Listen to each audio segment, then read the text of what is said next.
ಇಲ್ಲಿ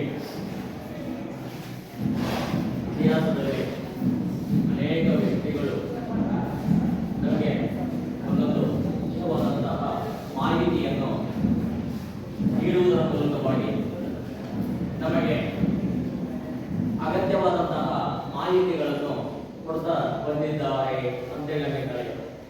ಅದರಲ್ಲಿ ಸಹಜವಾಗಿಯೇ ನಮ್ಮ ದೇಶದ ಒಬ್ಬ ಮಹಾನ್ ವ್ಯಕ್ತಿ ಹಾಗೂ ಬೌದ್ಧ ಧರ್ಮದ ಸ್ಥಾಪಕನಾದಂತಹ ಗೌತಮ ಬುದ್ಧ ಇಲ್ಲಿ ಮುಖ್ಯವಾಗಿ ಮಾತನ್ನು ಹೇಳ್ತಾರೆ.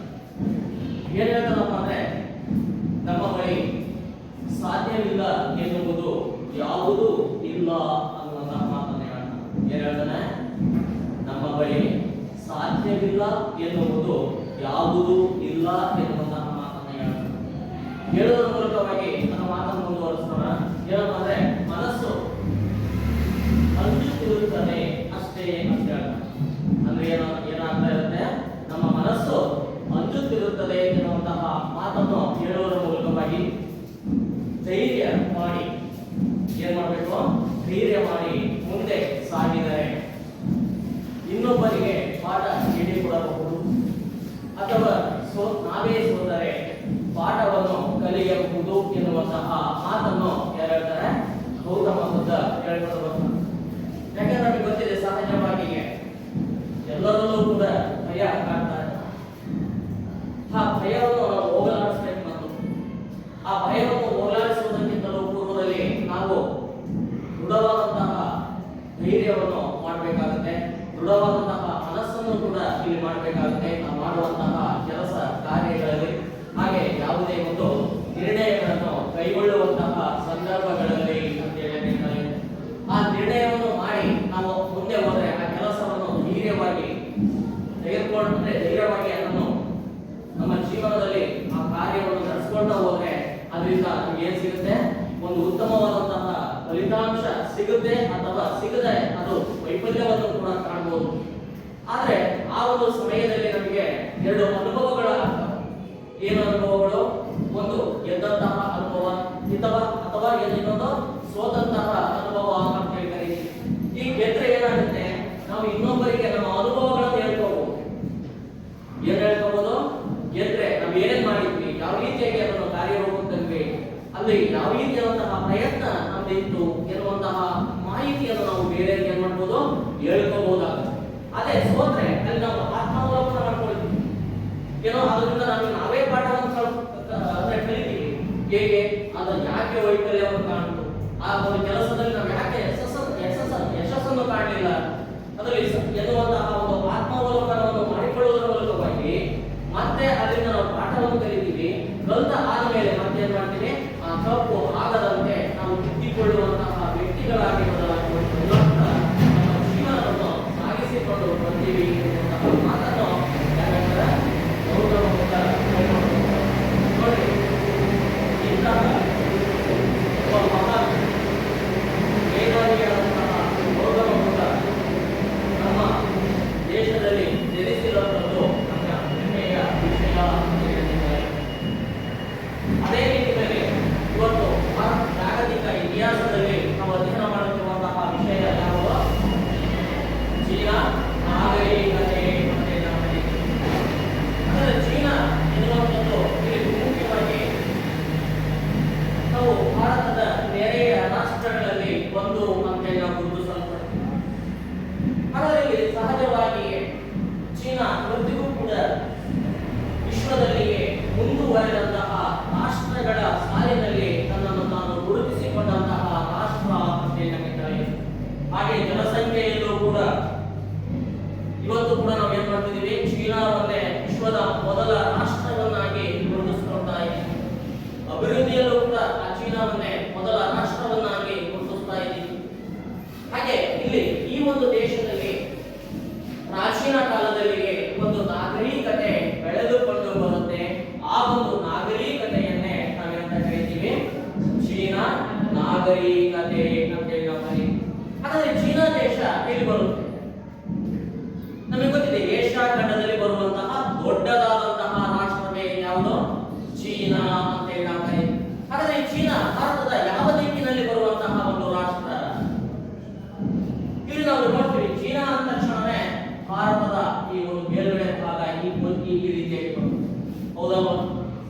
ಇಲ್ಲಿ ನಾವು ಹೇಳ್ತೀವಿ ಭಾರತದ ಈಶಾನ್ಯ ದಿಕ್ಕು ಅಂತ ಹೇಳಿ ನಾವು ಯಾವ ದಿಕ್ಕಿದೆ ಇಲ್ಲಿ ಈಶಾನ್ಯ ಅಂತ ಹೇಳಿ ನಾವು ಹಾಗಾದ್ರೆ ಭಾರತಕ್ಕೆ ಈಶಾನ್ಯ ಶೀತ ಮಾರುತಗಳನ್ನು ತಡೆಗಟ್ಟುವಂತಹ ಪರ್ವತಗಳ ತಪ್ಪಲು ಇಲ್ಲಿ ಬರುತ್ತೆ. ಆ ಪರ್ವತದ ತಪ್ಪಲು ಯಾವುದು? ಯಾವ ಪರ್ವತಗಳು ಬರ್ತವೆ ಇಲ್ಲಿ?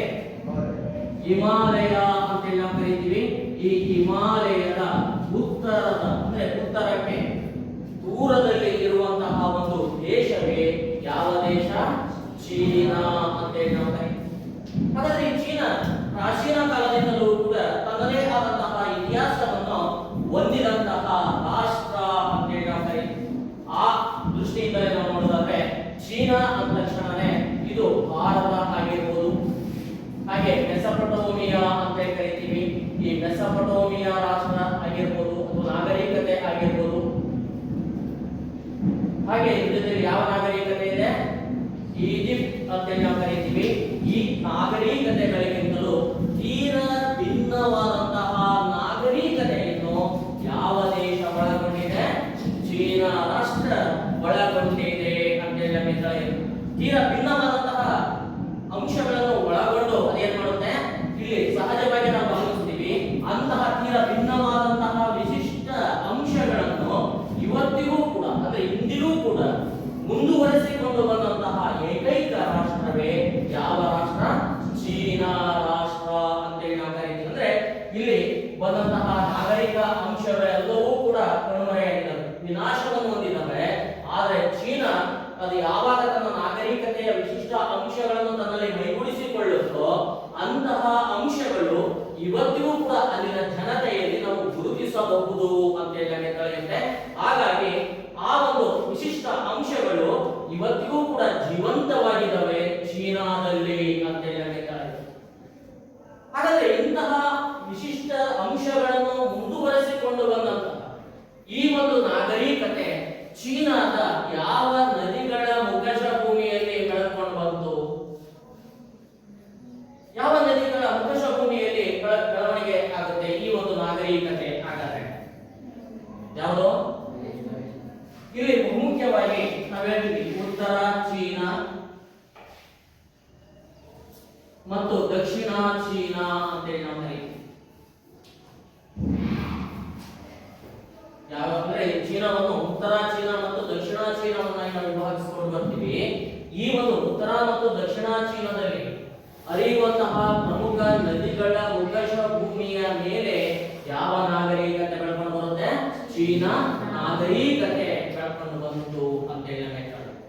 ಹಾಗಾದ್ರೆ ಉತ್ತರ ಚೀನಾದ ಯಾವ ನದಿಯ ಮುಖಜ ಭೂಮಿ ಬರುತ್ತೆ ಮತ್ತು ದಕ್ಷಿಣ ಚೀನಾದಲ್ಲಿ ಹರಿಯುವಂತಹ ಯಾವ ನದಿಯ ಮುಖಜ ಭೂಮಿಯ ಮೇಲೆ ಈ ಒಂದು ಚೀನಾದ ನಾಗರಿಕತೆ ಇಲ್ಲಿ ಬೆಳೆದುಕೊಂಡು ಬಂತು? ಹಾಗಾದ್ರೆ ಇಲ್ಲಿ ಉತ್ತರ ಚೀನಾದ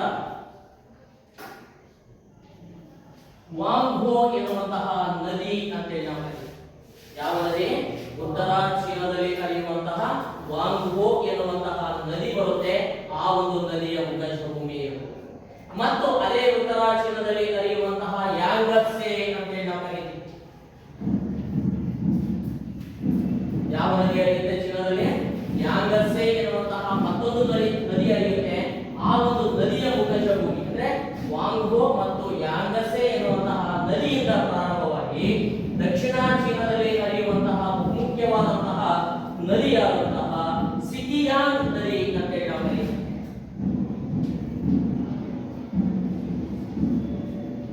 ಯಾವ ನದಿ ಹರಿಯುತ್ತೆ ದಕ್ಷಿಣ ಚೀನಾದಲ್ಲಿ?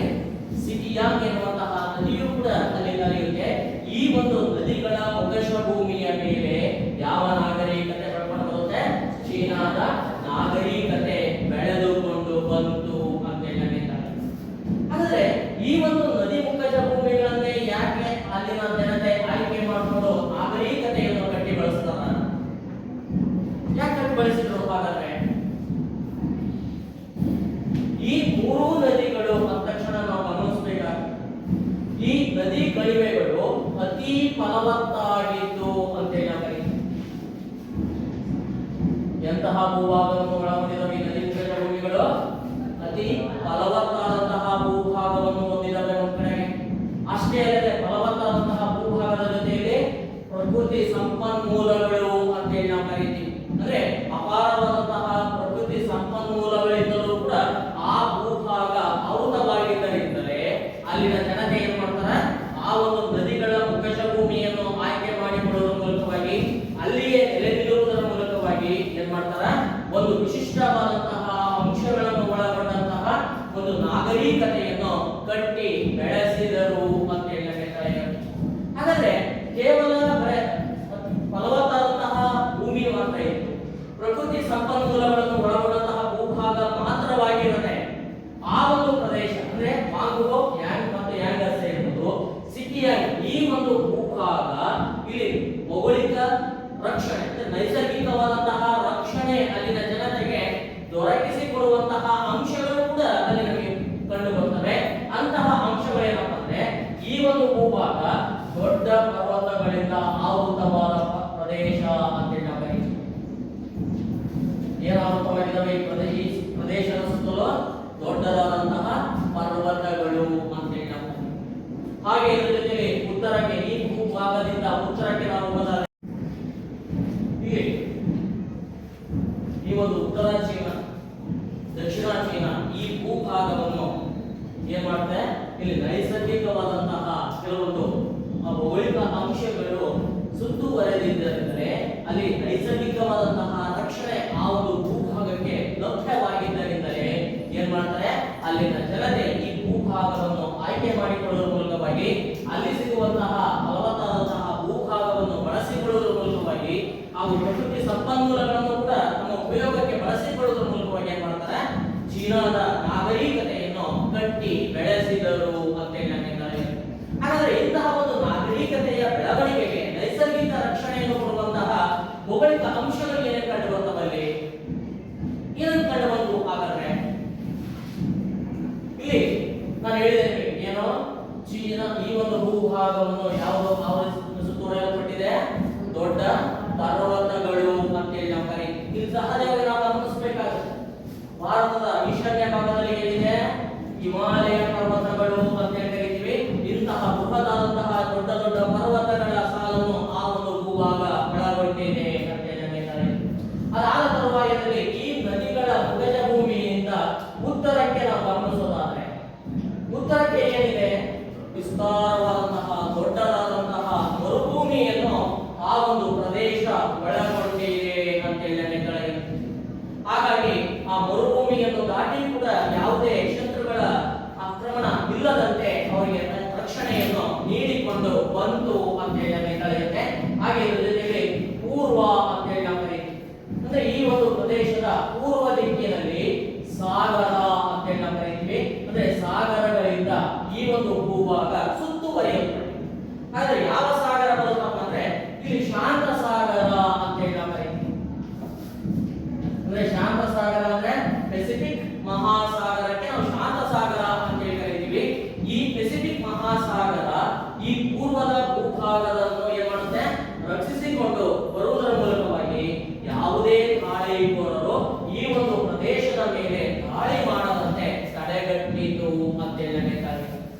ಹಾಗಾಗಿ ಯಾವಾಗ ಈ ರೀತಿಯಾದಂತಹ ಒಂದು ನೈಸರ್ಗಿಕವಾದಂತಹ ರಕ್ಷಣೆ ಈ ಭೂಭಾಗಕ್ಕೆ ಲಭ್ಯವಾಗುತ್ತೋ ಆವಾಗ ಇಂತಹ ಅಂಶಗಳು ಏನ್ ಮಾಡುತ್ತೆ, ಈ ಒಂದು ಭೂಭಾಗದಲ್ಲಿ ನೆಲೆನಿಂತಹ ಜನತೆಗೆ ಬಾಹ್ಯ ಜಗತ್ತಿನ ಪರಿಚಯವಿಲ್ಲದೆ ಅಂತ ಹೇಳಿ ನಾವು ಕರೀತೀವಿ. ಅಂದ್ರೆ ಬಾಹ್ಯ ಜಗತ್ತಿನ ಪರಿಚಯ ಇಲ್ಲದೆ ಅಂದ್ರೆ ಬೇರೆ ಭೂಭಾಗ ಅಂತ ಹೇಳಿ ಕರೀತೀವಿ. ಅಂದ್ರೆ ಆ ಪ್ರದೇಶವನ್ನು ಬಿಟ್ಟು ಬೇರೆ ಹೊರಗಡೆ ಭೂಭಾಗದ ಸಂಪರ್ಕವಿಲ್ಲದೆ ತಮ್ಮದೇ ಆದಂತಹ ವಿಶಿಷ್ಟ ಅಂಶಗಳು ಅಥವಾ ಲಕ್ಷಣಗಳನ್ನು ಒಳಗೊಂಡಂತಹ ಒಂದು ನಾಗರಿಕತೆಯನ್ನು ಬೆಳೆಸಲು ಈ ಅಂಶಗಳೇ ಚೀನಾದಲ್ಲಿ ಕಾರಣವಾಗಿಕೊಂಡು ಬಂದವು ಅಂತ ಹೇಳಬೇಕಾಗುತ್ತೆ.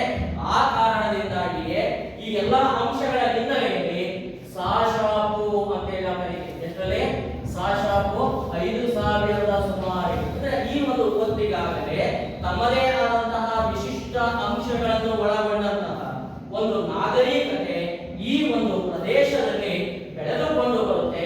ಆ ಒಂದು ನಾಗರಿಕತೆಯನ್ನೇ ನಾವೇನಂತ ಕರೀತೀವಿ, ಚೀನಾ ನಾಗರಿಕತೆ ಅಂತ ಹೇಳಿ ನಾವು ಕರೀತೀವಿ. ಹಾಗಾದ್ರೆ ಸಾಶಾಪು 5000 ಸುಮಾರಿಗೆ ಅಂತ ಹೇಳಿ ನಾವು ಕರೀತೀವಿ. 5000 ಸುಮಾರಿಗೆ ಚೀನಾದ ನಾಗರಿಕತೆ ಪ್ರಾರಂಭವಾದರೂ ಕೂಡ ನಮಗೆ ಆರಂಭಿಕ ಕಾಲದ ಇತಿಹಾಸ ಅಸ್ಪಷ್ಟ ಅಂತ ಹೇಳಬೇಕಾದ್ರೆ ಆರಂಭದ ಕಾಲದಲ್ಲಿ ಚೀನಾದ ನಾಗರಿಕತೆಯ ಕಾಲದ ಜನಜೀವನ ಯಾವ ರೀತಿಯಾಗಿ ಇತ್ತು ಎನ್ನುವಂತಹ ಮಾಹಿತಿ ನಮಗೆ ಸರಿಯಾಗಿ ಲಭ್ಯವಾಗಿಲ್ಲ ಅಂತ ಹೇಳಬೇಕಾಗುತ್ತೆ.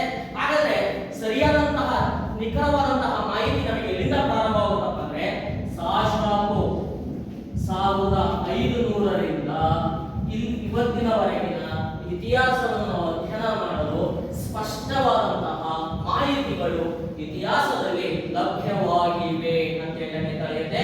ಹಾಗಾದ್ರೆ ಈ ರೀತಿಯಾದಂತಹ ಹಿನ್ನೆಲೆಯನ್ನು ಒಳಗೊಂಡಂತಹ ಈ ಚೀನಾದ ಜನಾಂಗ ಯಾವುದಪ್ಪ ಅಂದ್ರೆ ಮಂಗೋಲಿಯನ್ ಜನಾಂಗ ಅಂತ ಹೇಳಬೇಕು.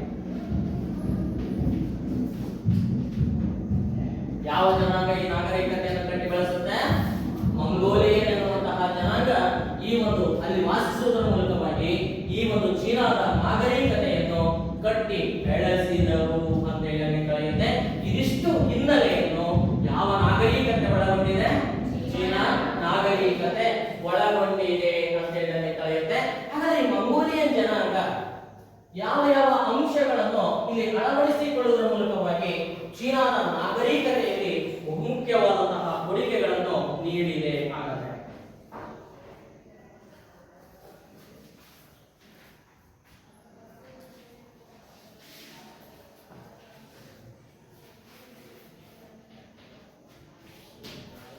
ಯಾವುದು? ರಾಜಕೀಯ ಸ್ಥಿತಿ. ಹಾಗಾದ್ರೆ ಚೀನಾದ ನಾಗರಿಕತೆ ನಾವು ಹೇಳಿದ ನಿಮಗೆ ಸುಮಾರು ಎಷ್ಟರಲ್ಲಿ ಪ್ರಾರಂಭವಾಗುತ್ತೆ? ಸಾಶಾಪು 5000ರಲ್ಲಿ ಪ್ರಾರಂಭವಾಗುತ್ತೆ ಅನ್ನೋದಾದ್ರೆ ಇಲ್ಲಿನ ರಾಜಕೀಯವಾದಂತಹ ಸ್ಥಿತಿಗತಿಗಳು ಹೇಗಿದ್ದವು, ಯಾವ ರೀತಿಯಾದಂತಹ ರಾಜಕೀಯ ಅಂಶಗಳನ್ನು ಈ ಜನಾಂಗ ಅಳವಡಿಸಿಕೊಂಡಿತ್ತು ತಮ್ಮ ನಾಗರಿಕತೆಯ ಕಾಲದಲ್ಲಿ ಏನಿರ್ಬೋದು? ಇಲ್ಲಿ ಸಹಜವಾಗಿ ನಾವು ಗಮನಿಸಬೇಕಾಗಿದೆ ಆರಂಭದಲ್ಲಿ ಅಂತ ಹೇಳಿ. ಹಾಗಾದ್ರೆ ಆರಂಭದ ಕಾಲದಲ್ಲಿ ಈ ಚೀನಾದ ರಾಜಕೀಯ ವ್ಯವಸ್ಥೆ ಯಾವ ರೀತಿಯಾಗಿತ್ತು? ಆರಂಭದ ದಿನಗಳಲ್ಲಿ ನಾವು ನೋಡೋದಾದ್ರೆ ಚೀನಿಯರ ಸರ್ಕಾರ ಅಂತ ಹೇಳಿ ಕರೀತೀವಿ. ಏನೋ ಚೀನಿಯರ ಸರ್ಕಾರ ಏನಾಗಿರುತ್ತೆ?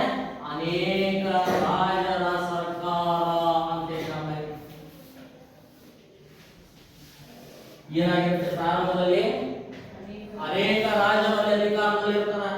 ಅನೇಕ ರಾಜರು ಅಧಿಕಾರದಲ್ಲಿರುವುದರ ಮೂಲಕವಾಗಿ ಅನೇಕ ಸರ್ಕಾರಗಳನ್ನು ಸ್ಥಾಪಿಸಿಕೊಳ್ಳುವುದರ ಮೂಲಕವಾಗಿ ತಮ್ಮ ಆಡಳಿತವನ್ನು ನಡೆಸಿಕೊಂಡು ಬಂದರು ಅಂತ ಹೇಳಬೇಕು. ಹಾಗಾದ್ರೆ ಇಂತಹ ಆರಂಭಿಕ ರಾಜಕೀಯ ವ್ಯವಸ್ಥೆಯನ್ನು ಒಳಗೊಂಡಂತಹ ಚೀನಾ ಕಾಲ ಕಳೆದಂತೆಲ್ಲ ಅದು ಬದಲಾಗುತ್ತಾ ಹೋಗುತ್ತೆ. ಬದಲಾಗುವುದರ ಮೂಲಕವಾಗಿ ಏನಾಗುತ್ತೆ?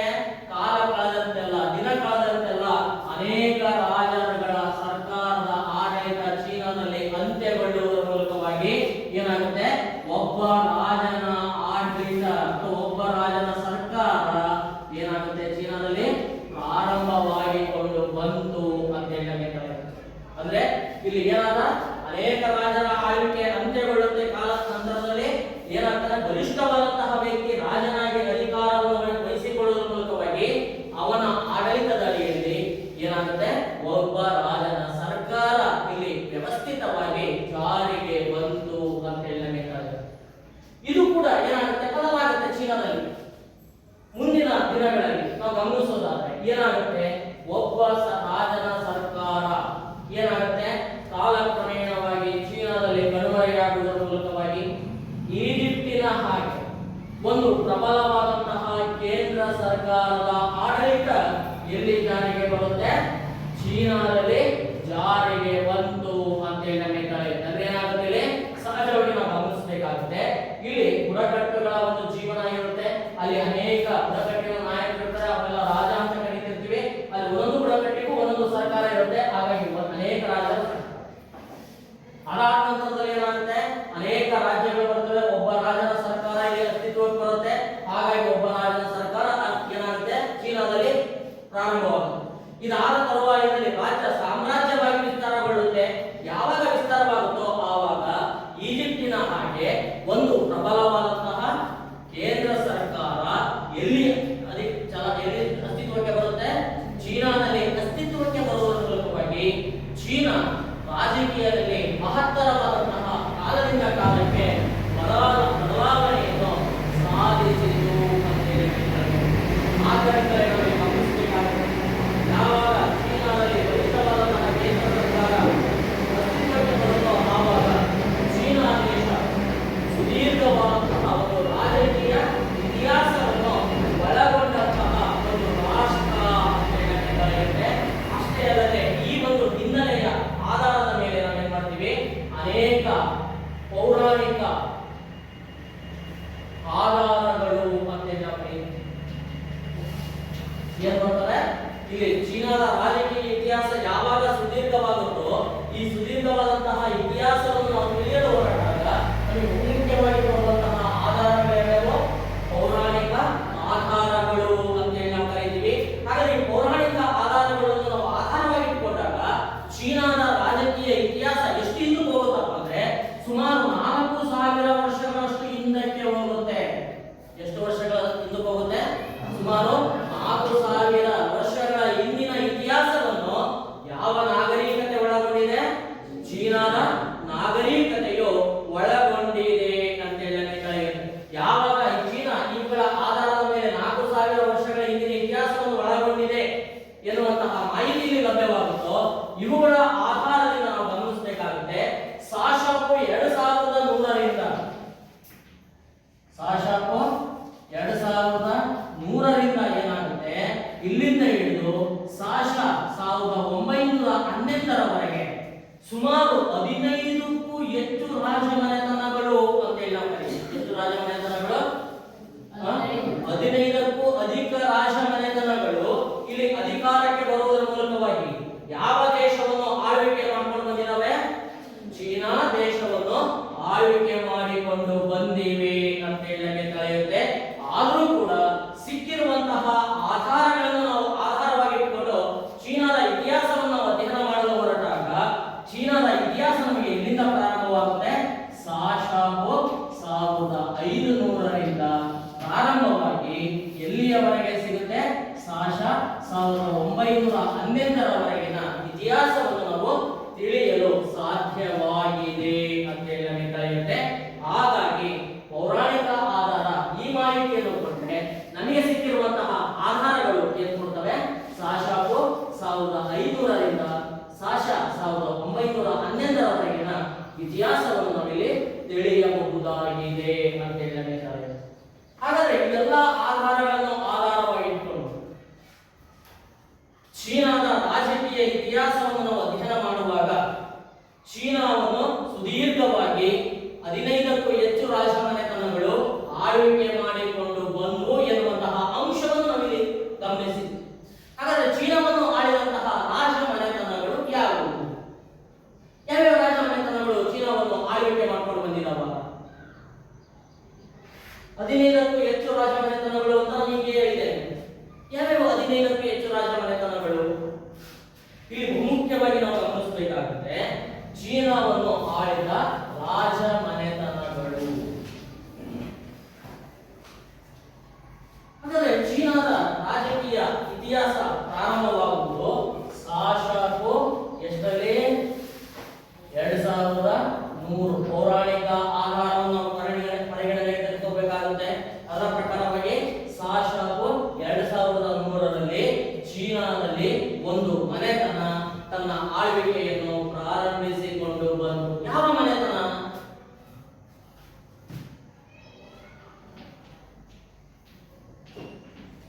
ಯಾವ ಮನೆತನ ಇಲ್ಲಿ ತನ್ನ ಆಳ್ವಿಕೆಯನ್ನು ಚೀನಾದಲ್ಲಿ ಪ್ರಾರಂಭಿಸಿಕೊಂಡು ಬರುತ್ತೆ? ಜಿಯಾ ಎನ್ನುವಂತಹ ರಾಜ ಮನೆತನ ಏನ್ ಮಾಡುತ್ತೆ? ಚೀನಾದಲ್ಲಿ ತನ್ನ ಆಳ್ವಿಕೆಯನ್ನು ಪ್ರಾರಂಭಿಸುತ್ತೆ. ಹಾಗಾದ್ರೆ ಇಲ್ಲಿಂದ ಪ್ರಾರಂಭವಾದಂತಹ ಚೀನಾದ ರಾಜಕೀಯ ಆಡಳಿತ ಅಥವಾ ಚೀನಾದ ರಾಜಮನೆತನಗಳ ಆಡಳಿತ ಸುದೀರ್ಘವಾಗಿ ಸಾಶ 1911ರವರೆಗೆ ಮುಂದುವರೆಕೊಂಡು ಬರುತ್ತೆ. ಹಾಗಾಗಿ ಚೀನಾವನ್ನು ಆಳಿದ ಕೊನೆಯ ರಾಜಮನೆತನವೇ ಯಾವುದಪ್ಪ ಅಂದ್ರೆ ಮಂಚು ರಾಜಮನೆತನ ಅಂತ ಹೇಳ್ತೀವಿ. ಮಂಚು ಅಥವಾ ಕಿಂಗ್ ರಾಜಮನೆತನವೇ ಏನಾಗುತ್ತೆ ಚೀನಾವನ್ನು ಆಳಿದಂತಹ ಕೊನೆಯ ರಾಜಮನೆತನ ಅಂತೇಳಿ ನಾವು ಕರೆಯಬಹುದು. ಹಾಗಾಗಿ ಅಂದ್ರೆ ಇಷ್ಟು ಸುದೀರ್ಘವಾದಂತಹ ರಾಜ ಮನೆತನಗಳ ಇತಿಹಾಸವನ್ನು ಒಳಗೊಂಡಂತಹ ಈ ಚೀನಾದ ರಾಜಕೀಯ ಇತಿಹಾಸವನ್ನು ನಾವು 2 ಕಾಲಗಳನ್ನಾಗಿ ವಿಭಾಗಿಸಿ ಅಧ್ಯಯನ ಮಾಡಬೇಕು. ಎಷ್ಟು ಕಾಲಗಳನ್ನಾಗಿ ವಿಭಾಗಿಸಬೇಕಾಗುತ್ತೆ? 2 ಕಾಲಗಳನ್ನಾಗಿ ವಿಭಾಗಿಸುವುದರ ಮೂಲಕವಾಗಿ ಇಲ್ಲಿ ನಾವು ಅಧ್ಯಯನ ಮಾಡಬೇಕಾಗುತ್ತೆ. ಹಾಗಾದ್ರೆ ಆ 2 ಕಾಲಗಳು ಯಾವ್ಯಾವು? ಒಂದನೇದು ಪ್ರಾಚೀನ ಯುಗ,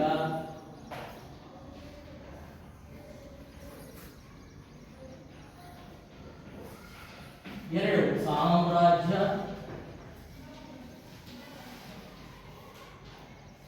ಯುಗ ಅಥವಾ ಸಾಮ್ರಾಜ್ಯಶಾಹಿ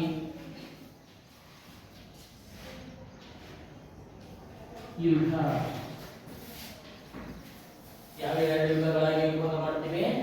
ಒಂದು ಪ್ರಾಚೀನ ಯುಗ ಅಂತ ಕರೀತೀವಿ, ಮತ್ತೊಂದನ್ನು ಸಾಮ್ರಾಜ್ಯಗಳ ಯುಗ ಅಥವಾ ಸಾಮ್ರಾಜ್ಯಶಾಹಿ ಯುಗ ಅಂತ 2 ಯುಗಗಳನ್ನಾಗಿ ಒಟ್ಟಾರೆಯಾಗಿ ಚೀನಾದ ರಾಜಕೀಯ ಇತಿಹಾಸವನ್ನು ವಿಭಾಗಿಸಿ ಅವರ ರಾಜಕೀಯ ಸ್ಥಿತಿಗತಿಗಳನ್ನು ನಾವು ಇಲ್ಲಿ ಅಧ್ಯಯನ ಮಾಡಬೇಕಾಗುತ್ತೆ.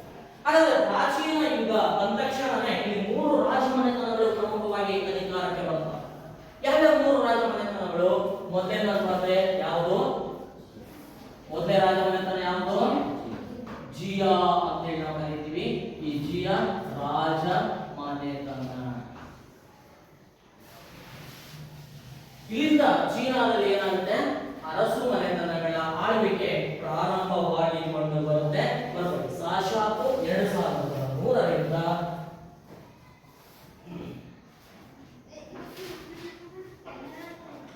ಸಾಶಾಪು 2003ರಿಂದ ಸಾಶಾಪು 1011.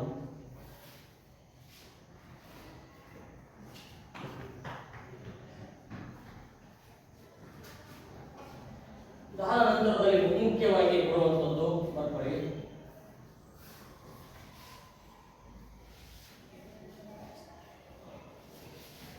ಶಾಂಗ್ ಅರಸು ಮನೆತನ.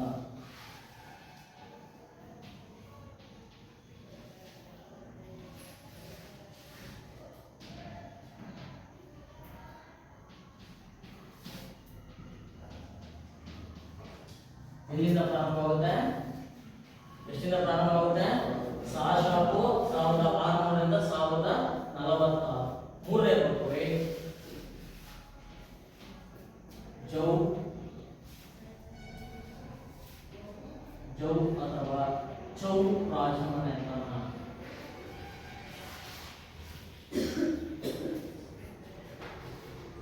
ಇದು ಕೂಡ ಸಾಶಾಪು 1046ರಿಂದ ಪ್ರಾರಂಭವಾಗಿ 250.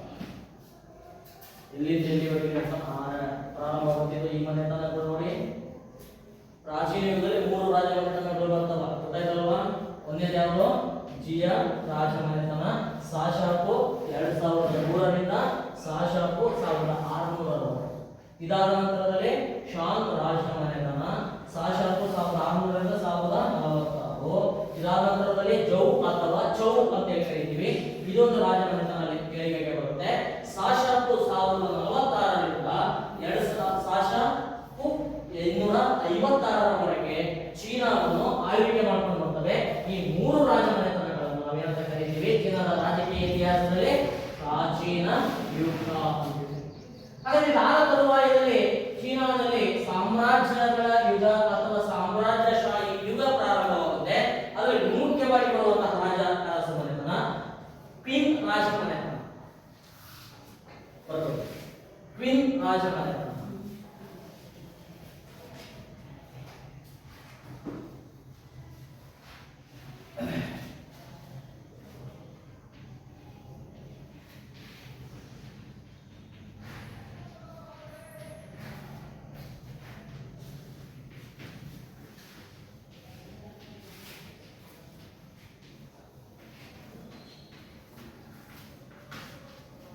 ಯಾವುದು?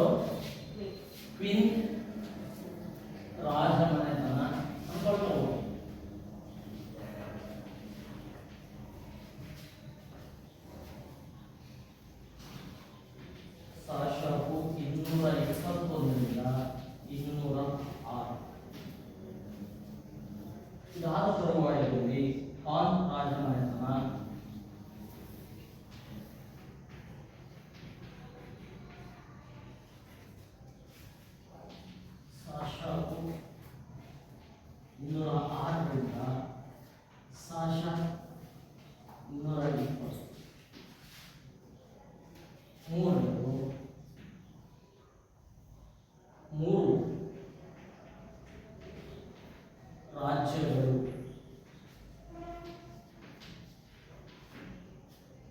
ಇದು ಸಾಶ 220ರಿಂದ ಪ್ರಾರಂಭವಾಗಿ 280.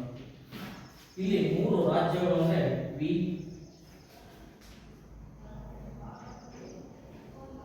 ಶು ಮತ್ತು ಹು.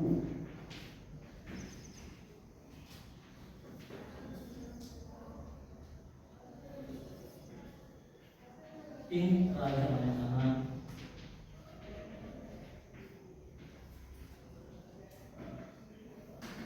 ಸಾಶ 265ರಿಂದ 405. ಹಾಗೆ ಕೆಳಗಡೆ ಹೋಗಿ ಕೊಟ್ಟರು ಯಾವ ಬರ್ಕೊಂಡ್ರಿ? ಏನು ಬರ್ಕೊಂಡ್ರಿ? ಟಿಂಗ್ ರಾಜಮನೆತನ ಆಯ್ತಲ್ವಾ. ನೆಕ್ಸ್ಟ್ ದಕ್ಷಿಣ ಮತ್ತು ಉತ್ತರ ರಾಜಮನೆತನಗಳು. ದಕ್ಷಿಣ ಮತ್ತು ಉತ್ತರ ರಾಜಮನೆತನಗಳು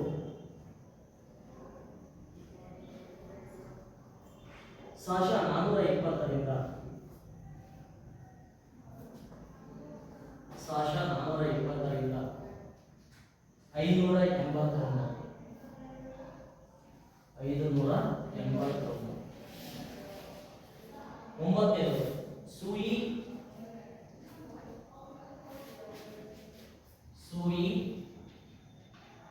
ರಾಜಮನೆತನ. ಸೂಯಿ ರಾಜಮನೆತನ ಸಾಶ 581ರಿಂದ ಸಾಶ 581ರಿಂದ ಸಾಶ 615. ಇದಾದಮೇಲೆ ಟಾಂಗ್ ರಾಜಮನೆತನ. ಟಾಂಗ್ ರಾಜಮನೆತನ ಟಾಂಗ್ ರಾಜಮನೆತನ ಸಾಶ 618ರಿಂದ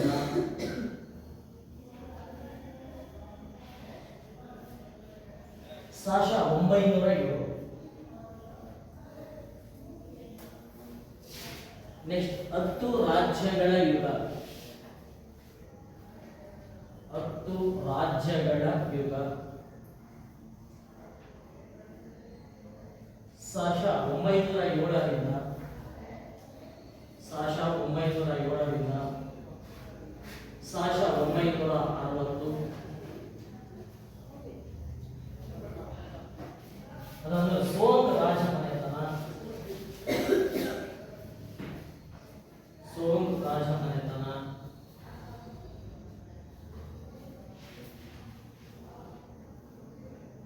ಸಾಶ 960ರಿಂದ ಸಾಶ 960ರಿಂದ ಸಾಶ 1270.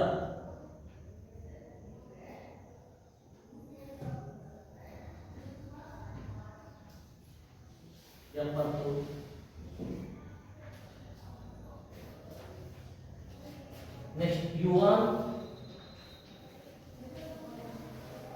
ರಾಜಮನೆತನ.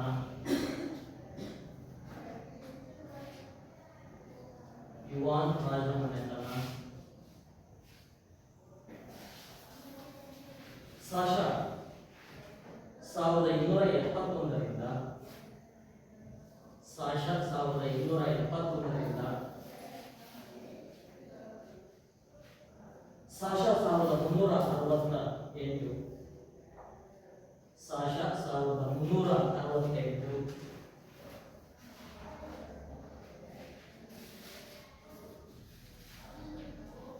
ಮಿಂಗ್ ರಾಜಮನೆತನ. ಮಿಂಗ್ ರಾಜಮನೆತನ ಸಾಶ 1368ರಿಂದ ಸಾಶ 1368ರಿಂದ ಸಾಶ 1644. ಸಾಶ 1644. ಕೊನೆಯದು ಮಂಜು ಅಥವಾ ಟಿಂಗ್ ರಾಜಮನೆತನ. ಮಂಜು ಅಥವಾ ಟಿಂಗ್ ರಾಜಮನೆತನ ಸಾಶ 1644ರಿಂದ 1644ರಿಂದ ಸಾಶ 1912. ಎಷ್ಟು ನಿಮಗೆ 15 ಆಗ್ತದೆ. ಅದರಲ್ಲಿ ನಾನು ಹೇಳಿದೆ 3 ರಾಜ್ಯಗಳಿಲ್ಲ ಅಂತ ಹೇಳಿದೆ. ಯಾವ್ಯಾವ ಬರ್ತವೆ? ವಿ, ಶು ಮತ್ತು ಉ ಅಂತ ಹೇಳ್ತಾರೆ. ಹಂಗೆ ಅದ್ರ ಜೊತೆಗೆ ಉತ್ತರ ಮತ್ತು ದಕ್ಷಿಣ ರಾಜ್ಯ ಅಂತ ಬರ್ತವೆ. ಹಾಗೆ ಅದ್ರ ಜೊತೆಗೆ ಏನೋ ಮತ್ತೆ ಸಹಜವಾಗಿ ನಾವು ಗಮನಿಸಬೇಕಾಗುತ್ತೆ. ಇದ್ರ ಜೊತೆ ಇನ್ನೂ ಅನೇಕ ಕೆಲವೊಂದು ರಾಜಮನೆತನಗಳು ಕೂಡ ಕಂಡು ಬರ್ತವೆ. ಹಾಗಾಗಿ ಚೀನಾವನ್ನು ಸಾಶಾಕು 2100ರಿಂದ ಸಾಶ 1911ರ ನಡುವಣ ಅವಧಿಯಲ್ಲಿ ಎಷ್ಟು ರಾಜಮನೆತನಗಳು ಆಡಳಿತ ನಡೆಸಿಕೊಂಡು ಬರ್ತವೆ? ಸುಮಾರು 15ಕ್ಕೂ ಹೆಚ್ಚು ರಾಜಮನೆತನಗಳು ಆಳ್ವಿಕೆಯನ್ನು ನಡೆಸಿಕೊಂಡು ಬರ್ತವೆ. ಆ ಕಾರಣದಿಂದಾಗಿಯೇ ಚೀನಾದ ರಾಜಕೀಯ ಇತಿಹಾಸ ಏನಾಗಿದೆ? ಸುದೀರ್ಘವಾದಂತಹ ಒಂದು ರಾಜಕೀಯ ಇತಿಹಾಸವನ್ನು ಈ ದೇಶ ಒಳಗೊಂಡಿದೆ ಅಂತ ಹೇಳಿ. ಹಾಗಾದ್ರೆ ಮುಖ್ಯವಾಗಿ ನಾವು ಗಮನಿಸಬೇಕಾಗುತ್ತೆ. ಇಲ್ಲಿ ಜಿಯಾ ರಾಜಮನೆತನ ನಾವು ಇಂಪಾರ್ಟೆನ್ಸ್ ಕೊಡೋದನ್ನ, ಶಾಂಗ್ ರಾಜಮನೆತನದ ಬಗ್ಗೆ ಕೂಡ ನಮಗೆ ಏನು ಅಷ್ಟೊಂದು ಇಂಪಾರ್ಟೆನ್ಸ್ ಕೊಡೋದಿಲ್ಲ. ಇದಾದ ನಂತರ ಬರುವಂತದ್ದು ಯಾವ ರಾಜಮನೆತನ? ಜೌ ಅಥವಾ ಚೌ ರಾಜಮನೆತನ ಅಂತ ಹೇಳಿ. ಹಾಗಾದ್ರೆ ಚೀನಾವನ್ನು 3ನೇ ರಾಜಮನೆತನವಾಗಿ ಈ ಒಂದು ರಾಜಮನೆತನ ಏನ್ ಮಾಡುತ್ತೆ? ಅಧಿಕಾರವನ್ನು ತನ್ನ ಕೈಯಲ್ಲಿ ಕೇಂದ್ರೀಕರಿಸಿಕೊಂಡು ಏನ್ ಮಾಡುತ್ತೆ? ಸಾಶಾಕು 1046ರಿಂದ ಎಷ್ಟು? ಸಾಶಾಕು 256 ಅಂತ ಹೇಳಿ. ಹಾಗಾದ್ರೆ ಚೀನಾವನ್ನು ಜೌ ಅಥವಾ ಚೌ ಎನ್ನುವಂತಹ ರಾಜಮನೆತನ ಏನ್ ಮಾಡುತ್ತೆ? ಸುದೀರ್ಘವಾಗಿ ತನ್ನ ಆಡಳಿತವನ್ನು ಎಲ್ಲಿಟ್ಕೊಂಡು ಬರುತ್ತೆ? ಚೀನಾ ದೇಶದಲ್ಲಿ ನೀಡಿಕೊಂಡು ಬಂತು ಅಂತ ಹೇಳ್ತಾರೆ. ಯಾವಾಗ ಇವರು ಸುದೀರ್ಘವಾದಂತಹ ಒಂದು ಆಡಳಿತವನ್ನು ನೀಡಿಕೊಂಡು ಬರ್ತಾರೋ ಅಥವಾ ಸುದೀರ್ಘವಾದಂತಹ ಆಡಳಿತವನ್ನು ಚೀನಾದಲ್ಲಿ ನಡೆಸಿಕೊಂಡು ಬರ್ತಾರೋ ಆ ಕಾರಣದಿಂದಾಗಿ ಈ ರಾಜಮನೆತನ ಏನ್ ಮಾಡುತ್ತೆ? ತಮ್ಮ ಅಧಿಕಾರವನ್ನು ನ್ಯಾಯಬದ್ಧ ಅಂತ ಹೇಳಿ ಅಂದ್ರೆ ತಮ್ಮ ಅಧಿಕಾರವನ್ನು ನ್ಯಾಯಬದ್ಧಗೊಳಿಸಿಕೊಳ್ಳುವುದರ ಕಡೆಗೆ ಹೆಚ್ಚಿನ ಗಮನವನ್ನು ಕೇಂದ್ರೀಕರಿಸ್ತಾರ. ಯಾವಾಗ ಇವರು ಅಧಿಕಾರವನ್ನು ನ್ಯಾಯಬದ್ಧಗೊಳಿಸಿಕೊಳ್ಳುವುದಕ್ಕೋಸ್ಕರವಾಗಿ ತಮ್ಮ ಗಮನವನ್ನು ಕೇಂದ್ರೀಕರಿಸ್ತಾರೋ ಆವಾಗ ಚೀನಾದಲ್ಲಿ ಒಂದು ಸಿದ್ಧಾಂತವನ್ನು ಪ್ರತಿಪಾದಿಸಿಕೊಂಡು ಬರ್ತಾರೆ. ಅದೇ ದೈವದತ್ತ ಅಧಿಕಾರ ಸಿದ್ಧಾಂತ ಅಂತ ಹೇಳಿ. ಯಾವ ಸಿದ್ಧಾಂತವನ್ನು ಇವರು ಪ್ರತಿಪಾದಿಸಿಕೊಂಡು ಬರ್ತಾರೆ? ದೈವದತ್ತ ಸಿದ್ಧಾಂತ ಅಥವಾ ದೈವದತ್ತ ಅಧಿಕಾರ ಸಿದ್ಧಾಂತವನ್ನು ಚೀನಾದಲ್ಲಿ ಏನ್ ಮಾಡ್ತಾರೆ? ಪ್ರಥಮ ಬಾರಿಗೆ ಅಳವಡಿಸಿಕೊಳ್ಳುವುದರ ಮೂಲಕವಾಗಿ ಈ ಒಂದು ರಾಜಮನೆತನ ತಮ್ಮ ಅಧಿಕಾರವನ್ನು ಏನ್ ಮಾಡಿದ್ರು? ಅಂದ್ರೆ ನ್ಯಾಯಬದ್ಧಗೊಳಿಸಿಕೊಂಡು ಸುದೀರ್ಘವಾಗಿ ಚೀನಾದಲ್ಲಿ ತಮ್ಮ ಆಳ್ವಿಕೆಯನ್ನು ಮಾಡಿದರು ಅಂತ ಹೇಳ್ತಾರೆ. ದೈವದತ್ತ ಅಧಿಕಾರ ಸಿದ್ಧಾಂತ ಅಂದ್ರೆ ಗೊತ್ತಿದೆಯಲ್ಲ ನಿಮಗೆ? ಗೊತ್ತಿದೆಯಾ? ಅಂದ್ರೆ ಏನು ಅಂತೇಳಿ ಕೇಳಿರ್ತೀರಾ ನೀವು? ದೈವದತ್ತ ಅಂದ್ರೇನು? ಇಲ್ಲಿರುವಂತಹ ರಾಜನನ್ನು ಯಾರು ನೇಮಕ ಮಾಡಿದ್ದಾರೆ? ದೇವರೇ ನೇಮಕ ಮಾಡಿ ಕಳಿಸಿದ್ದಾನೆ. ಯಾರನ್ನು ಆಳುವುದಕ್ಕೋಸ್ಕರವಾಗಿ? ಈ ಜನತೆಯನ್ನು ಆಳುವುದಕ್ಕೋಸ್ಕರವಾಗಿ. ಹಾಗಾಗಿ ಇವನ ಅಧಿಕಾರವನ್ನು ಯಾರು ಇವನಿಗೆ ಅಧಿಕಾರವನ್ನು ನೀಡಿದ್ದಾರೆ? ದೇವರೇ ಅಧಿಕಾರವನ್ನು ನೀಡಿದ್ದಾರೆ. ಇಲ್ಲಿರುವಂತಹ ಪ್ರಜೆಗಳಲ್ಲ, ದೇವರು ನಮಗೆ ಅಧಿಕಾರವನ್ನು ನೀಡಿ ಇಲ್ಲಿ ರಾಜನನ್ನಾಗಿ ನೇಮಿಸಿಕೊಂಡು ಬಂದಿದ್ದಾನೆ ಎನ್ನುವಂತಹ ಅಂಶವನ್ನು ಸಿದ್ಧಾಂತವನ್ನು ಈ ಒಂದು ರಾಜಮನೆತನ ಏನ್ ಮಾಡುತ್ತೆ? ಚೀನಾದಲ್ಲಿ ಜಾರಿಗೆ ತರುವುದರ ಮೂಲಕವಾಗಿ ತಮ್ಮ ಅಧಿಕಾರವನ್ನು ನ್ಯಾಯಬದ್ಧಗೊಳಿಸಿಕೊಂಡ್ರು ಅಂತ ಹೇಳಿ. ಈ ರೀತಿಯಾಗಿ ನ್ಯಾಯಬದ್ಧಗೊಳಿಸಿಕೊಳ್ಳುವುದರ ಮೂಲಕವಾಗಿ ಏನಾಗುತ್ತೆ? ಚೀನಾದಲ್ಲಿ ರಾಜಮನೆತನಗಳ ಆಳ್ವಿಕೆ ಮುಂದುವರ್ಕೊಂಡು ಹೋಗುತ್ತೆ. ಈಗಿರುವಾಗ ಸಾಶಾಕು 3 ಮತ್ತು 4ನೇ ಶತಮಾನಗಳು ಅಂತ ಹೇಳಿ. ಯಾವ ಶತಮಾನ? ಸಾಶಾಕು 3 ಮತ್ತು 4ನೇ ಶತಮಾನಗಳಲ್ಲಿ ಏನಾಗುತ್ತೆ? ಚೀನಾದಲ್ಲಿ ಚೀನಾ ರಾಜಕೀಯವಾಗಿ ಅರಾಜಕತೆಗೆ ಕಾರಣವಾಗುತ್ತೆ. ಯಾಕೆ ಚೀನಾದಲ್ಲಿ ರಾಜಕೀಯ ಅರಾಜಕತೆ ಪ್ರಾರಂಭವಾಗುತ್ತೆ?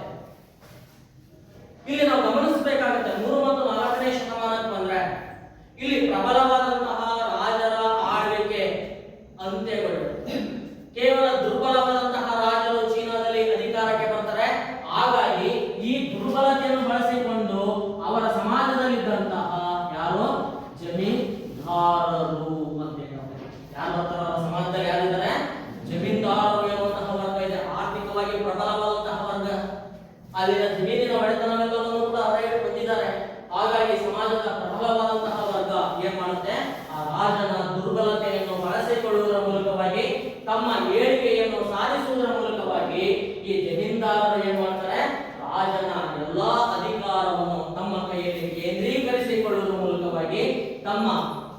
ಆಡಳಿತವನ್ನು ಪ್ರಾರಂಭಿಸಿಕೊಂಡು ಬರುವುದರ ಮೂಲಕವಾಗಿ ಜಮೀನ್ದಾರರು ಉಪ್ಪಟಳಕ್ಕೆ ಬಂದರು ಅಂತ ಹೇಳ್ತಾರೆ. ಅಷ್ಟೇ ಅಲ್ಲದೆ ಯಾವಾಗ ಇಲ್ಲಿ ಚೀನಾದಲ್ಲಿ ಜಮೀನ್ದಾರರ ಉಪ್ಪಟಳ ಪ್ರಾರಂಭವಾಗುತ್ತೋ ಆವಾಗ ಈ ಜಮೀನ್ದಾರರು ಏನ್ ಮಾಡ್ತಾರೆ, ತಮ್ಮಲ್ಲಿಗೆ ಯುದ್ಧಗಳಲ್ಲಿ ತೊಡಗಿಕೊಳ್ತಾರೆ. ಅಂದ್ರೆ ಮತ್ತೊಬ್ಬ ಜಮೀನ್ದಾರ ಅಂತಂದ್ರೆ ಇನ್ನೊಬ್ಬ ಜಮೀನ್ದಾರನಿಗೆ ಆಗದೇ ಇರುವಂತಹ ಸನ್ನಿವೇಶಗಳು ನಿರ್ಮಾಣಗೊಳ್ಳುತ್ತವೆ, ದ್ವೇಷ ಹೆಚ್ಚಾಗಿಕೊಂಡು ಬರುತ್ತೆ. ಆ ಕಾರಣದಿಂದಾಗಿ ಇಲ್ಲಿರುವಂತಹ ಜಮೀನ್ದಾರರೆಲ್ಲ ಏನಾಗ್ತಾರೆ, ಅನೇಕ ಯುದ್ಧಗಳಲ್ಲಿ ತೊಡಗಿಕೊಳ್ತಾರೆ. ಯಾವಾಗ ಯುದ್ಧಗಳಲ್ಲಿ ತೊಡಗಿಕೊಳ್ತಾರೋ ಆವಾಗ ಚೀನಾದ ರಾಜಕೀಯ ಇತಿಹಾಸ ಅರಾಜಕತೆಗೆ ಒಳಗಾಯಿತು ಅಂತ ಹೇಳಿದ್ದಾರೆ. ಯಾವಾಗ ಚೀನಾದಲ್ಲಿ ರಾಜಕೀಯ ಅರಾಜಕತೆಗೆ ಒಳಗಾಗುತ್ತೋ ಇಂತಹ ಸಂದರ್ಭದಲ್ಲಿ ರಾಜಮನೆತನಗಳ ಆಡಳಿತ ಅಂತ್ಯಗೊಳ್ಳುತ್ತಾ ಬರುತ್ತದೆ. ಇಂತಹ ಸಂದಿಗ್ಧ ಸ್ಥಿತಿಯಲ್ಲಿ ಅಧಿಕಾರಕ್ಕೆ ಬಂದಂತಹ ರಾಜಮನೆತನವೇ ಯಾವುದೋ? ಯಾವ ರಾಜಮನೆತನ ಅಧಿಕಾರಕ್ಕೆ ಬರುತ್ತೆ? ಕ್ವೀನ್ ಅಥವಾ ಕಿಂಗ್ ಅಂತ ಕರಿತೀವಿ. ಈ ಒಂದು ರಾಜಮನೆತನ ಎಷ್ಟರಲ್ಲಿ ಅಧಿಕಾರಕ್ಕೆ ಬರುತ್ತೆ? ಸಾಶಾಪು 221ರಲ್ಲಿ ಅಧಿಕಾರಕ್ಕೆ ಬಂದು ಸಾಶಾಪು 206ರವರೆಗೆ ಚೀನಾದಲ್ಲಿ ತನ್ನ ಆಡಳಿತವನ್ನು ನಡೆಸಿಕೊಂಡು ಬಂತು ಅಂತ ಹೇಳ್ತಾರೆ. ಹಾಗಾದ್ರೆ ಜಮೀನ್ದಾರರ ಉಪಟಳ ಜಾಸ್ತಿಯಾದಂತಹ ಸಂದರ್ಭದಲ್ಲಿ ಚೀನಾದಲ್ಲಿ ಮತ್ತೊಮ್ಮೆ ಪ್ರಬಲವಾಗಿ ಏಳಿಗೆಗೆ ಬಂದಂತಹ ಈ ರಾಜಮನೆತನ ಏನ್ ಮಾಡುತ್ತೆ, ಈ ಜಮೀನ್ದಾರರ ಉಪಟಳವನ್ನು ಅಡಗಿಸುವುದರ ಮೂಲಕವಾಗಿ ಏನ್ ಮಾಡುತ್ತೆ, ಚೀನಾದಲ್ಲಿ ಪುನಃ ರಾಜಮನೆತನಗಳ ಆಳ್ವಿಕೆಯನ್ನು ಪ್ರಾರಂಭಿಸಿಕೊಂಡು ಏನ್ ಮಾಡ್ತಾ ಇದ್ದಾರೆ, ಇವರನ್ನು ಏನ್ ಮಾಡುತ್ತೆ, ಜಮೀನ್ದಾರರ ಒಂದು ಪ್ರಾಬಲ್ಯವನ್ನು ಹತ್ತಿಕ್ಕುವುದರ ಮೂಲಕವಾಗಿ ಏನ್ ಮಾಡುತ್ತೆ, ಮತ್ತೆ ಚೀನಾದಲ್ಲಿ ರಾಜಮನೆತನಗಳ ಆಳ್ವಿಕೆಯನ್ನು ಪುನಃ ಸ್ಥಾಪಿಸಿದಂತಹ ಒಂದು ಹೆಗ್ಗಳಿಕೆ ಯಾವ ಮನೆತನಕ್ಕೆ ಸೇರುತ್ತೆ? ಕ್ವೀನ್ ರಾಜಮನೆತನಕ್ಕೆ ಸೇರುತ್ತೆ. ಹಾಗೆ ಅವರು ಏನ್ ಮಾಡ್ತಾರೆ, ಈ ರೀತಿಯಾಗಿ ಅವರ ಮತ್ತೆ ಚೀನಾದಲ್ಲಿ ರಾಜಮನೆತನಗಳ ಆಳ್ವಿಕೆಯನ್ನು ಸ್ಥಾಪನೆ ಮಾಡುವುದರ ಮೂಲಕವಾಗಿ ಚೀನಾ ರಾಜ್ಯವನ್ನು ಅಖಂಡಗೊಳಿಸುವುದರ ಮೂಲಕವಾಗಿ ಒಂದು ಸಾಮ್ರಾಜ್ಯವನ್ನಾಗಿ ಕಟ್ಟಿದಂತಹ ಒಂದು ಹೆಗ್ಗಳಿಕೆ ಯಾವ ಮನೆತನಕ್ಕೆ ಸಲ್ಲುತ್ತೆ? ಕ್ವೀನ್ ರಾಜಮನೆತನಕ್ಕೆ ಸಲ್ಲುತ್ತೆ. ಹಾಗಾಗಿ ಚೀನಾದಲ್ಲಿ ಕ್ವೀನ್ ರಾಜಮನೆತನಗಳ ಆಳ್ವಿಕೆಯ ಕಾಲದಿಂದ ಯಾವ ಯುಗ ಪ್ರಾರಂಭವಾಗುತ್ತೆ? ಸಾಮ್ರಾಜ್ಯಗಳ ಯುಗ ಪ್ರಾರಂಭಗೊಳ್ತು ಅಂತ ಹೇಳಿದೆ. ಹೀಗೆ ಚೀನಾ ಒಂದು ಅಖಂಡ ರಾಷ್ಟ್ರವಾಗಿ ತನ್ನ ಬೆಳವಣಿಗೆಯನ್ನು ಸಾಧಿಸಿದಂತಹ ಒಂದು ಕಾಲವೇ ಕ್ವೀನ್ ರಾಜಮನೆತನಗಳ ಆಳ್ವಿಕೆಯ ಕಾಲ ಅಂತ ಕರೀತೀವಿ. ಹಾಗಾದ್ರೆ ಇಂತಹ ಒಂದು ರಾಜಮನೆತನಗಳ ಆಳ್ವಿಕೆಯ ಕಾಲದಲ್ಲಿ ಪ್ರಸಿದ್ಧತೆಯನ್ನು ಪಡೆದಂತಹ ಒಬ್ಬ ರಾಜ ಅಧಿಕಾರಕ್ಕೆ ಬರ್ತಾನೆ. ಆತನನ್ನೇ ಶಿ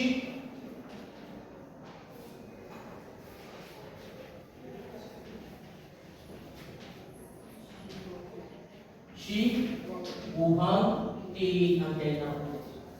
ಹಾಗಾದ್ರೆ ಚೀನಾದ ಕ್ವೀನ್ ರಾಜಮನೆತನಗಳಲ್ಲಿ ಪ್ರಸಿದ್ಧತೆಯನ್ನು ಪಡೆದುಕೊಂಡಂತಹ ರಾಜ ಮಾತ್ರವಲ್ಲದೆ ಚೀನಾವನ್ನು ಆಳಿದಂತಹ ರಾಜರುಗಳಲ್ಲಿಯೇ ಅತ್ಯಂತ ಶ್ರೇಷ್ಠನಾದ ರಾಜ ಅಂತ ಹೇಳ್ತಾರೆ. ಹಾಗಾದ್ರೆ ಇಂತಹ ಶಿ ವುಹಾಂಗ್ ಟಿ ಎಲ್ಲಿಂದ ತನ್ನ ಆಳ್ವಿಕೆಯನ್ನು ಪ್ರಾರಂಭ ಮಾಡ್ತಾನಪ್ಪ ಅಂದ್ರೆ ಚೀನ್ ಎನ್ನುವಂತಹ ಪ್ರಾಂತ್ಯ ಅಂತ ಹೇಳ್ತಾರೆ. ಎಲ್ಲಿಂದ ತನ್ನ ಆಳ್ವಿಕೆಯನ್ನು ಪ್ರಾರಂಭಿಸಿಕೊಂಡು ಬರ್ತಾನೆ? ಚೀನಾದಲ್ಲಿ ಬರುವಂತಹ ಒಂದು ಪ್ರಾಂತ್ಯವಾದಂತಹ ಚಿನ್ ಪ್ರಾಂತ್ಯದಿಂದ ತನ್ನ ಆಡಳಿತವನ್ನು ಪ್ರಾರಂಭಿಸಿಕೊಂಡು ಬರ್ತಾನೆ. ಹಾಗಾಗಿ ಅವನನ್ನು ಚಿನ್ ಶಿ ವುಹಾಂಗ್ ಟಿ ಎಂಬ ಹೆಸರಿನಿಂದಲೂ ಕೂಡ ಇಲ್ಲಿ ಕರೆಯಲಾಗಿದೆ ಅಂತ ಹೇಳ್ತಾರೆ.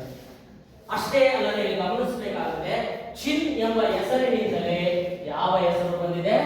ಇಂದಿನ ಚೀನಾ ಎಂಬ ಹೆಸರು ಕೂಡ ಬಂದಿದೆ ಎಂಬ ಒಂದು ಅಂಶವನ್ನು ನಾವಿಲ್ಲಿ ಗ್ರಹಿಸಬೇಕಾಗುತ್ತೆ ಅಂತ ಹೇಳಿದ್ದಾರೆ. ಹಾಗಾದ್ರೆ ಇಷ್ಟೆಲ್ಲ ಹಿನ್ನೆಲೆಯನ್ನು ಒಳಗೊಂಡಂತಹ ಶಿ ವುಹಾಂಗ್ ಟಿ ಯಾವ ರೀತಿಯಾದಂತಹ ಆಳ್ವಿಕೆಯನ್ನು ಮಾಡ್ತಾನ? ಚೀನಾದಲ್ಲಿ ಯಾವ ರೀತಿಯಾದಂತಹ ಆಳ್ವಿಕೆ ಮಾಡ್ತಾನ?